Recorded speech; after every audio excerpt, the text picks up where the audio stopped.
반짝이는 눈빛 눈이 부셔 매일 날 감싸주는 손길.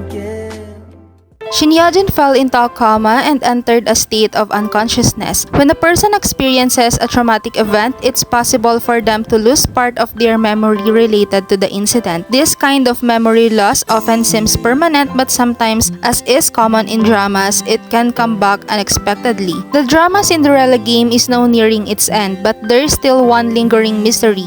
Who is Guhana's biological mother? Today, we will explore why Shin Yeo-jin's coma was introduced and how it ties to Guhana, ultimately leading to a moving conclusion. Go Ji-suk was devastated when he discovered that Yoon Sung-ho, the man he had trusted so deeply, had deceived him. The man he had relied on, the one he considered a lifeline, turned out to be the husband of Shin Yeo-jin, the very enemy he had vowed to take revenge on. This revelation tore Go Ji-suk's heart apart. Yoon Sung-ho tried to explain, but Go Ji-suk, unwilling to listen, stormed out of the hospital room. His footsteps echoed loudly down the hall, reverberating through the entire hospital. Yoon Sung-ho had shattered his heart, and Guhana's gaze no longer remained on him. Leaning against the cold wall and trying to compose himself, Go Ji-suk was overwhelmed by memories of his past when he had lost his parents and suffered through unbearable pain. As these memories resurfaced, Yoon Sung-ho's warm hand, which had once offered comfort, briefly crossed his mind. The realization that this hand belonged to his enemy's husband was a bitter pill to swallow. Yoon Sung-ho continued to call him, but Go Ji-suk refused to answer. His phone rang on in silence. Guhana, who was also deeply shocked by the revelation, tried to comfort her brother Go Ji-suk in his moment of pain. Without saying a word, she handed him a warm cup of tea and sat quietly by his side. She understood his confusion, but she also urged him to hear Yoon Sung-ho's side of the story, as difficult as it might be. Go Ji-suk was caught in a dilemma between his benefactor Yoon Sung-ho and his enemy Shin Yeo-jin. He wrestled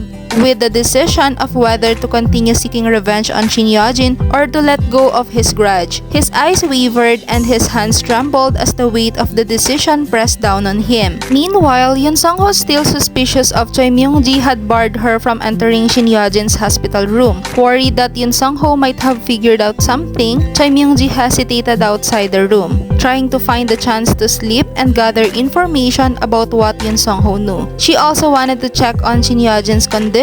However, Yoon Sung-ho never left the room, staying by Shin Yeo-jin's side and holding her hand. One day, after the shocking discovery, Yoon Sung-ho decided to step out briefly to calm Go Ji-suk and clear up the misunderstanding. After much thought, he recalled that the only person he could trust in that moment was Guhana. Yoon Sung-ho called her and asked if she could watch over Shin Yeo-jin for a short while. Although Guhana respected Yoon Sung-ho, she still harbored a desire for revenge against Shin Yeo-jin and declined his request. She apologized, saying it wasn't possible at the moment. Yoon Sung-ho quietly accepted her refusal and hung up the phone. Despite her decision, Guhana couldn't shake the uneasy feeling in her chest. The rain outside the window matched her heavy heart. After much internal struggle, Guhana ultimately decided to go to the hospital. There, she witnessed Yoon Sung-ho holding Shin Yeo-jin's hand and crying. Seeing this, Guhana felt her heart break. The woman she had long considered her enemy was now lying weak and vulnerable in the hospital bed, and Yoon Sung-ho's sorrowful expression made her reconsider her feelings. She finally decided to support Yoon Sung-ho, telling him that she would protect Shin Yeo-jin, even if only for a brief time. Yoon Sung-ho, grateful, bowed his head in appreciation and left the room. Now alone with Shin Yeo-jin, Guhana couldn't help but feel sympathy instead of the desire for revenge she had once held. She carefully took Shin Yeo-jin's hand, and as she sat by her side, new emotions began to stir within her. Suddenly, Shin Yeo-jin opened her eyes and with a clear and certain voice declared that she now remembered everything. She revealed that Guhana was her real daughter. Guhana was stunned and confused by Shin Yeo-jin's words, but there was no denying the sincerity in her eyes. It turned out that during her coma, Shin Yeo-jin had regained memories she had lost due to a traumatic fire accident that had caused Guhana's disappearance. The shock from the incident had caused Shin Yeo-jin to lose part of her memory, but the coma had triggered the return of those memories. Guhana, still in disbelief, tried to reject the idea, but Shin Yeo-jin was adamant. She suggested they take a DNA test to confirm the truth. The two women underwent a DNA test, and the results confirmed that Shin Yeo-jin was indeed Guhana's mother. Overwhelmed with emotions, they embraced each other, shedding tears for all the misunderstandings and pain they had endured.